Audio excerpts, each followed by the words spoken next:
मित्रों नमस्कार। ज्ञान मार्शन माइंड में आपका स्वागत है।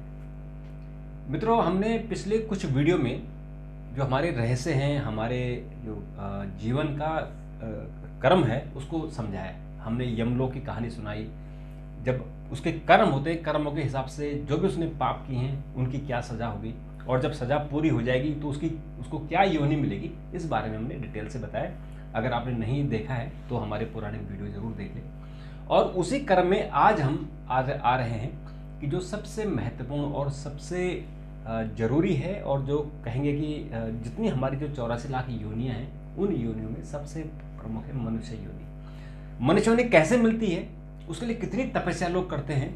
हालांकि जो तपस्या करते हैं वो तो करते हैं कि हम जन्म और मृत्यु से दूर चले जाएं, लेकिन फिर भी अगर जन्म हो तो मनुष्य योनि में ही हो। उस बारे में हमारे विशेषज्ञ और भारतीय रहस्यों की जो भारतीय विरासत है, भारतीय संस्कृति है, उसके शोधार्थी डॉक्टर प्रतिमा। डॉक्टर सर, आपका बहुत बहुत स्वागत है। अभी तक हमने जो वीडियो बनाए, आपने बताया कि पाप और उन पाप का जो उनके सजा है और सजा भुगतने के बाद कौन सी योनि मिलेगी। तो अब आप बताइए कि मनुष्य योनि कैसे मिलेगी, क्योंकि मनुष्य योनि सबसे महत्वपूर्ण है, जिसके लिए हम सब लोग मीन्स कि एक तो होता है कि जो हमारे धरती पर जितने भी मनुष्य पैदा हुए हैं, मुझे लगता है कि 10% ही लोग ऐसे हैं जो सेंसेबल है, यानी जो जिनका अपनी इंद्रियों की समझ है। जिनको 90% ऐसे हैं जिनको पता ही नहीं है, जो शराब, नशा और कुकर्म कर रहे हैं, अपराध कर रहे हैं, उन्हें पता ही नहीं कि हम कौन है और ये जीवन हमें कैसे मिला है। बहुत सारे लोगों सड़कों पर आपके भीख मांगते हुए, सड़कों पर लेटे हुए मिल जाएंगे। जो 10% लोग हैं वही कर्म कर रहे हैं, वही चाहे एंटरप्रेन्योर बन रहे हैं, उद्योगपति बन रहे हैं, चाहे सरकारी नौकरी कर रहे हैं या प्राइवेट नौकरी कर रहे हैं, वो सेंसिबल है। तो ये मनुष्य योनि कैसे मिलेगी, इसके बारे में बताइए। देखिए, बड़ी रहस्य है, रहस्यमयी चीज़ें हैं, लेकिन उन लोगों के लिए रहस्य है, उन लोगों के लिए सवाल उठाने की चीज़ें हैं जिन्होंने इनका सबका अध्ययन नहीं किया है।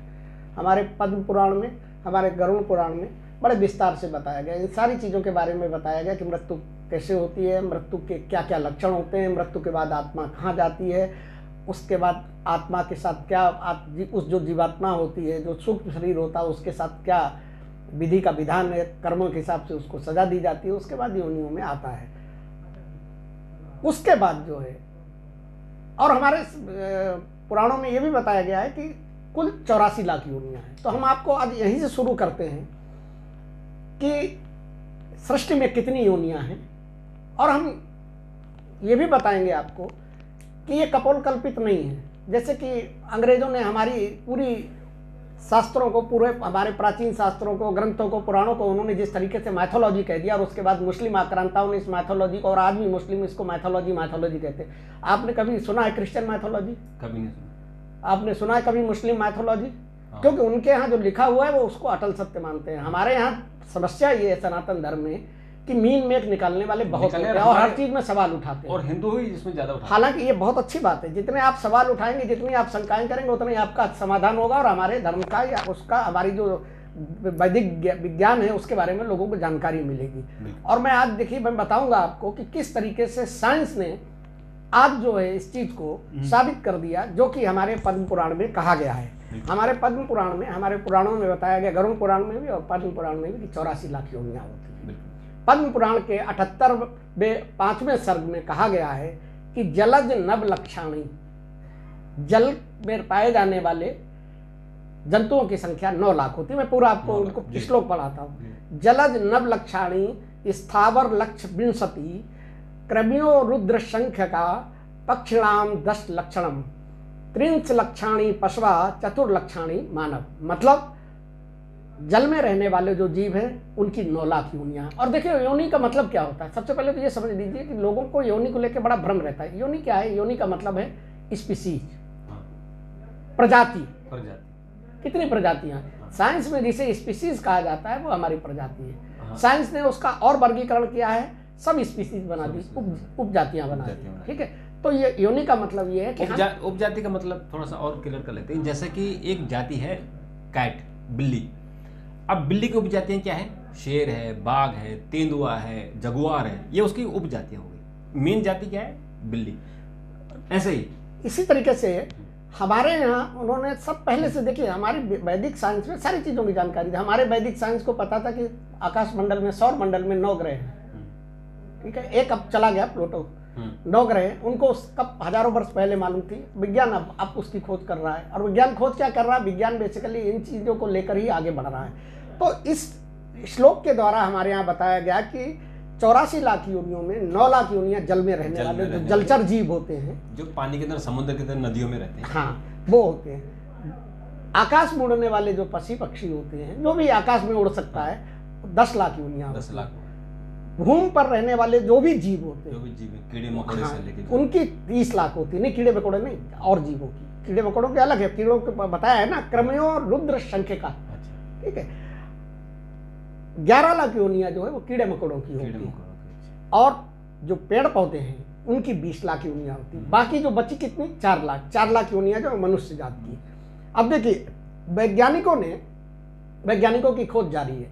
वैज्ञानिक अब तक लगभग 23 लाख के आसपास प्रजातियों की स्पीसीज की पहचान कर चुके हैं, और उनका नामकरण, नॉमेनक्लेचर किया जा चुका है।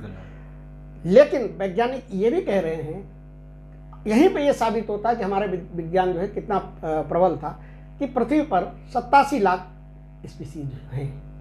ये हमारे शास्त्रों में लिखा हुआ है, और हजारों साल पहले लिख दिया। और वो ये भी कह रहे हैं कि हमने 23 लाख 23 लाख के करीब हमने खोज ली हैं, और जो नहीं खोजी हैं उनमें से 91% जो है वो जलचर हैं, जमीन पर, समुद्र में रहते हैं, बहुत गहरे पानी के अंदर रहते हैं, तो वो उनको किया जाता। अच्छा, ये हमारे शास्त्रों में तो लिखा ही लिखा है। अब आप देखिए जैन धर्म में भी उन्होंने माना है कि जो पृथ्वी पर रहने वाली, उन्होंने अपना जो वर्गीकरण किया है, उनके भी शास्त्रों में ये लिखा हुआ है कि पृथ्वी पर जो रहने वाले हैं वो पृथ्वी काय कहते हैं उसको, वो 7 लाख हैं। 7 लाख। जो जल में रहने वाले हैं वो भी 7 लाख हैं। जो अग्नि में रहने वाले हैं वो भी 7 लाख हैं। जो वायु में, मतलब जो उड़ने वाले हैं, वो भी 7 लाख हैं। और जो वनस्पतियां हैं वो 10 लाख बताते हैं। इसके अलावा वो बताते हैं कि जो देहधारी जीव हैं, मनुष्य को छोड़ दीजिए, वो 14 लाख हैं। जो 2 इंद्रियां जो है वो 2 लाख है, 3 इंद्रियां जो हैं वो 20 लाख हैं, और 5 इंद्रियां जो हैं वो 4 लाख हैं, और 5 इंद्रियां जो मनुष्य है वो 14 लाख। आप इसकी अगर टोटल गणना करेंगे तो ये भी जो है 84 लाख होते हैं। 84 लाख होते हैं। तो अब देखिए, साइंस ने 87 लाख मान कर चल रहा है, उसमें 2.5-3 लाख सब स्पीसीज है, तो कितनी योनियां हुई, कितनी स्पीसीज हुई, 84 लाख के आसपास ही हुई। तो ये उन लोगों के लिए समझने की चीज़ है, उन लोगों का मुंह बंद करने वाली चीज़ है कि जो लोग सवाल हमारे वैदिक साइंस पे सवाल उठाते हैं, हमारी वैदिक सभ्यता पे सवाल उठाते हैं, और जो बार बार ये कहते हैं कि ये माइथोलॉजी है। तो ये माइथोलॉजी नहीं है, यही असली है, सत्यालॉजी है, यही सत्यालॉजी। हाँ, ये माइथोलॉजी नहीं है। अब देखिए, अब सब आपने सवाल जो किया कि मनुष्य योनि कैसे मिलती है और कितनी योनियों के बाद मिलती है। देखिए, मनुष्य योनि जो है, मनुष्य में जन्म लेने से पहले जो आपको मनुष्य का जन्म मिलेगा, उससे पहले आपको 80 लाख योनियों में भटकना पड़ेगा। ठीक है ना, कि इतनी लाख योनियों में कष्ट भुगतने के बाद आपको जो है मनुष्य की योनि मिलेगी। पद्म पुराण कहता है कि मनुष्य 84 लाख योनियों में जन्म लेता है, मतलब 80 लाख बार जो है वो अन्य योनियों में जन्म लेता है, और 4 लाख बार जो है वो मनुष्य योनि में जन्म लेता है। आप ये भी समझ लीजिए। अच्छा, उसके बाद मतलब जब 80 लाख योनियां जन्म लेता है, अब उसे 4 लाख बार तो मनुष्य, 4 लाख बार वो मनुष्य, मतलब हमारे 4 लाख जो हमारी गणना है वो, और जो वैदिक गणना है जो वो अलग है। जैसे एक बार आपने बताया था कि जो बृहस्पति का एक युग होता है वो हमारा 4 लाख वर्ष के बराबर। हाँ, वो उनके अपने एक दिन होते हैं। हाँ, ठीक है ना। तो अब देखिए, अब कलयुग के अंदर जो गणना वो निकाली गई है, वैदिक विज्ञान में जो गणना निकाली गई, उसके अनुसार जो है कलयुग में एक आत्मा, कोई भी आत्मा, उसका केवल 45 बार जन्म होगा। वो उसे कौन सी योनि मिलेगी वो दूसरी चीज है, पहले उसको जन्म होगा, जन्म उसका जो 45 बार जन्म होगा। ठीक है, और इस 45 बार में अगर आपको मनुष्य योनि मिल गई तो मनुष्य योनि सबसे अच्छी होती है। अब मनुष्य योनि किसको मिलती है, मैंने आपको पहले भी बताया है कि मनुष्य, देखिए, अगर आप सत्कर्म करते हैं, पाप नहीं करते हैं, हिंसा नहीं करते हैं, झूठ नहीं बोलते हैं, किसी की कोई चीज़ जबरन छीनना नहीं चाहते हैं, दीन दुखियों की सेवा करते हैं, दान करते हैं, पुण्य करते हैं, धर्मानुकूल व्यवहार करते हैं, आचरण करते हैं, ये सारी चीज़ें जब आप करते हैं तो आपको मनुष्य योनि आपको मिलती है। मृत्यु के पश्चात जीव जो है इन्हीं 84 लाख योनियों में भटकता रहता है। इन्हीं योनियों में से एक योनि जो 4 लाख योनियां हैं वो मनुष्य के लिए हैं, और वो 4 लाख बार उसको मनुष्य योनि में जन्म लेना पड़ेगा। अब है क्या कि अगर मनुष्य ने पाप कर्म किए, मतलब एक बार मनुष्य योनि मिल गई और उसके बाद फिर पाप कर्म किए, तो ऐसा जरूरी नहीं कि उसको 4 लाख बार मनुष्य योनि मिले। उसको जो फिर वही कीट पतंगों में भी डाला जा सकता है, मेढक, कुत्ता, ये भी सारा बनाया जा सकता है। तो मनुष्य योनि पाने के लिए सबसे बड़ी ज़रूरत जो है वो इस चीज़ की है कि आपको इस जन्म मरण के अगर आपको बंधन से छूटना है मनुष्य योनि मिलने के बाद, तो आप सत्कर्म कीजिएगा। सत्कर्म करने के बाद जो है फिर जब आप 84 लाख योनियों की पूरी गणना पूरी कर लेंगे तो उसके बाद फिर आपको किसी भी जीवात्मा का उसके बाद जन्म नहीं होता है। लेकिन 84 लाख बार उसको कष्ट है भोगना ना, पड़ेगा। और वही उसी को हम मोक्ष कहते हैं। मनुष्य योनि एक माध्यम है मोक्ष प्राप्त करने का, एक पड़ाव है, लेकिन आप ये नहीं कह सकते कि मनुष्य योनि में ही केवल मोक्ष मिल सकता है। ऐसा नहीं है, जीव जंतुओं को भी मिल सकता है। जैसे याद हो आपको कि एक गज की वर्णन किया गया था, जब उसको मगर ने पकड़ लिया था, उसने हरि का नाम लिया, तो वो क्या था? उसको वो जानवर था। हाँ। और भगवान ने उसको दर्शन दिए और उसको जो है मोक्ष, उसको सीधे मोक्ष दे दिया। तो इस तरीके से कई ऐसे उदाहरण मोक्ष था। जैसे गरुड़ है जो जटायु रामायण में हम हाँ। बात करते हैं, उनको भी मोक्ष मिला। हाँ। तो ऐसे कई सारे ऐसे पक्षी, पशु पक्षी थे, पशु पक्षी हैं। तो मतलब लेकिन मनुष्य का आपका जो जीवन है, मनुष्य की जो योनि है, उसे ऐसा पड़ाव इसलिए माना जाता है क्योंकि मनुष्य के अंदर बाकी जो प्राणी होते हैं, जो जीव होते हैं, उनसे अलग अगर कोई चीज़ होती है तो वो होता है विवेक। हाँ, इसलिए वो सब प्राणियों में सबसे उत्तम है। बाकी भूख सबको लगती है, नींद सबको लगती है, मैथुन सब में होता है, ठीक है। लेकिन मनुष्य के अंदर, मनुष्य इसलिए अलग है सारे और प्राणियों से कि उसके अंदर विवेक होता है। अगर आप उस विवेक के साथ करते हैं, विवेक का उपयोग करते हैं, सत्कर्म करते हैं, तो उससे आप जो है मोक्ष की तरफ एक पायदान आगे बढ़ जाते हैं। मनुष्य योनि मोक्ष का सोपान मानी जाती है। और अगर आपने इस सोपान को, इस सीढ़ी का भी दुरुपयोग किया, आपने फिर वही चीज़ें आपने गलत सलत की, तो फिर आपको जो है बहुत मुश्किल हो जाएगी। आपको याद हो, देखिए महाभारत में पांडवों के साथ एक कुत्ता गया था। बिल्कुल, हाँ, स्वर्ग लोग गया था ना, बिल्कुल, उसको भी मोक्ष की प्राप्ति हुई थी। तो ऐसे कई उदाहरण हैं जिसमें विष्णु पुराण और गरुड़ पुराण में भी बताया गया है, ऐसे तमाम जो है कि किन लोगों को हुई थी इस तरीके से। अब आपको याद हो, शंकर पुराण में आप देखिएगा, उसमें महादेव जी जो है गणेश जी का सिर काट दिया था उन्होंने। अब सिर काटने के बाद जब पार्वती जी दुखी हुई और पार्वती जी ने कहा कि भाई हमको तो हमारा बच्चा चाहिए, तो बच्चा कैसे मिले? तो उन्होंने कहा कि आप उत्तर दिशा की तरफ चले जाइए और जो भी पहला जानवर दिखाई पड़े उसकी गर्दन काट कर ले आइए। तो वहाँ पर एक हाथी जो था, उस हाथी को गर्दन काट कर ले आए गए, तो उस हाथी को भी मोक्ष मिला। उस भगवान महादेव ने उस हाथी को भी मोक्ष दिया। तो इस तरीके से ऐसे क्या था, श्री कृष्ण भगवान ने द्वापर युग में क्या था, आपने कहानी सुनी होगी, एमल और अर्जुन नाम के दो जो है वृक्ष थे वहाँ पे, बचपन में खेलते खेलते उनको उखाड़ दिया।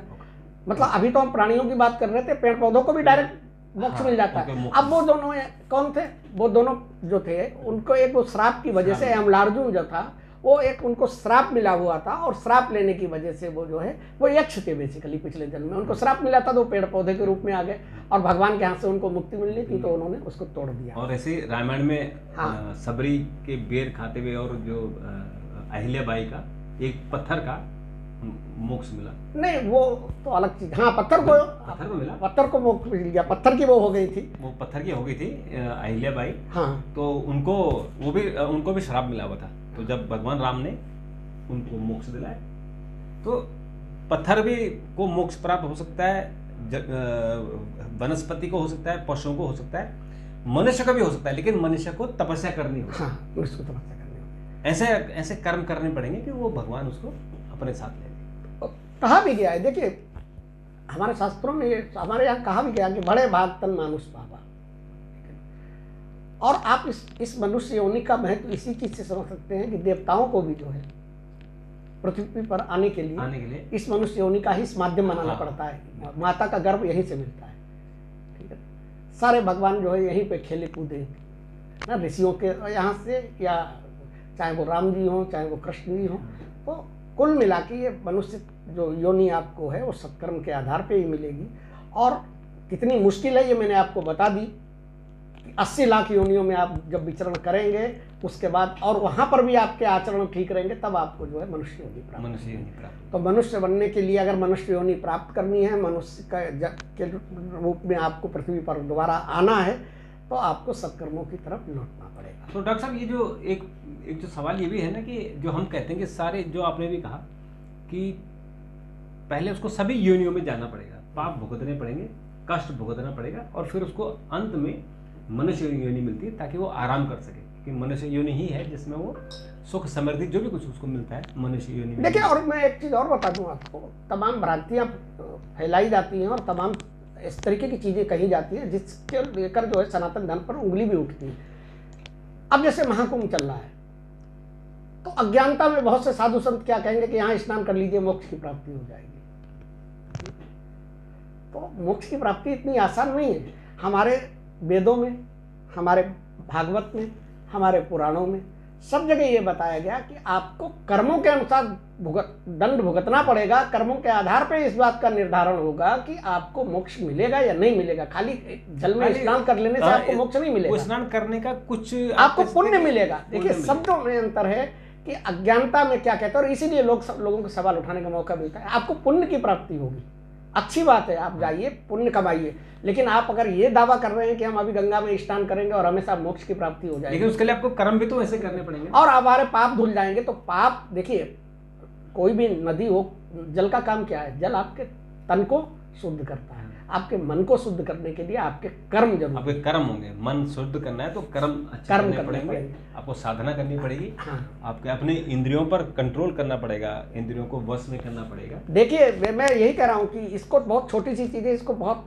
सामान्य अर्थों में समझने की चीज़ है कि तन को साफ करने के लिए बहुत से साधन हैं आपके पास, इसका आप पूरा मेकओवर कर सकते हैं। मन को आपको जो है साफ करना पड़ेगा, और मन को साफ करने के लिए हमारे शास्त्रों में, हमारे ऋषि मुनि सारे लोगों ने बताया हुआ है कि आपको ध्यान कीजिए, योग कीजिए, प्राणायाम में जाइए, अपने अंदर झांकिए, अपने अंदर को देखिए, जीवों पर दया कीजिए, मिथ्या मत बोलिए, किसी के साथ हिंसा मत कीजिए। ये तमाम ऐसे मार्ग बताए गए हैं जिनसे आपका मन शुद्ध होगा, और वो यही आपके, जिनको प्रारब्ध कहते हैं, यही आपके साथ जाते हैं। बिल्कुल। तो डॉक्टर साहब, ये तो आपने बहुत ही महत्वपूर्ण बात बताई है, और मुझे लगता है कि जो हमारे दर्शक सुन रहे होंगे और इसको जब वो ध्यान लगाएंगे तो उनको पता लगेगा कि मनुष्य बनना है। अभी आप मनुष्य हैं, और दोबारा अगर आपको मनुष्य योनि में आना है तो आपको कर्म अच्छे करने पड़ेंगे, आपको पाप नहीं करना पड़ेगा, आपको झूठ नहीं बोलना है, आपको किसी को कष्ट नहीं पहुंचाना है, मन को शुद्ध रखना है। जितना आप अपने मन को शुद्ध रखेंगे, लोगों की मदद करेंगे, आप सोचिए कि आप मोक्ष को प्राप्त हो सकते हैं। कंडीशन है।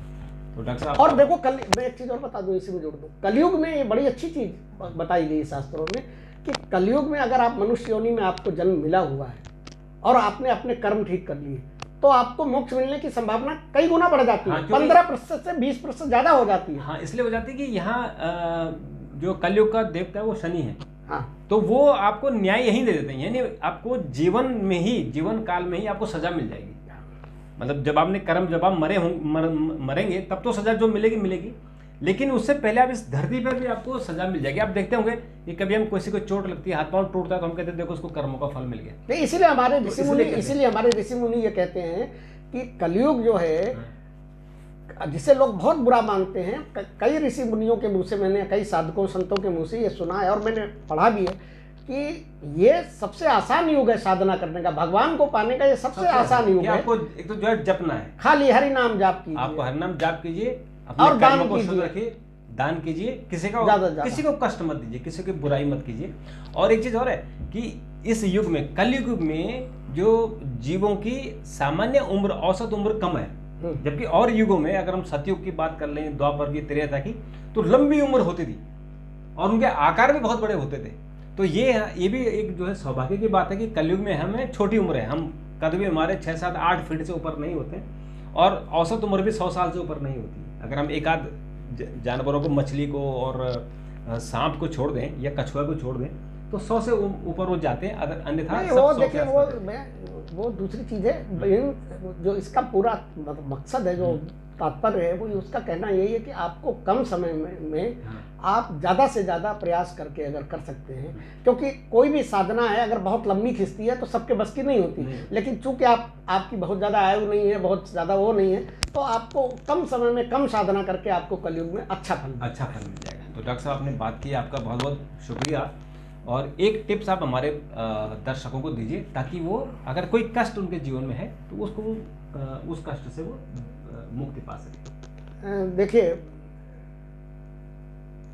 लोग जब संसार में जाते हैं किसी के अंतिम संस्कार वगैरह में, एक बड़ी, इसको आप जो है तांत्रिक प्रक्रिया मत समझिए। जब आप संसार में जाते हैं तो वहाँ पर किसी के अंतिम संस्कार में आप जा रहे हैं तो वहाँ पे कुछ सिक्के डाल दीजिए उस जमीन पर, शमशान में घूमने। लेकिन ध्यान रखिए, इस बात की बड़ी सतर्कता की जरूरत है कि वहाँ पर जब आप सिक्के डाल दें तो फिर पीछे मुड़ के आपको नहीं देखना है और आप घर चले आइए। बड़ी सुख शांति उससे आती है, बहुत अच्छा माना जाता है।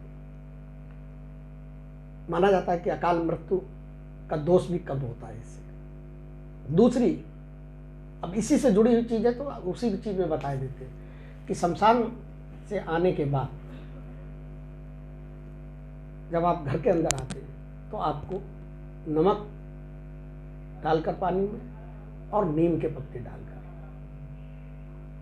स्नान करना चाहिए। इससे जो शमशान की नकारात्मक ऊर्जा आपके है वो दूर होती है।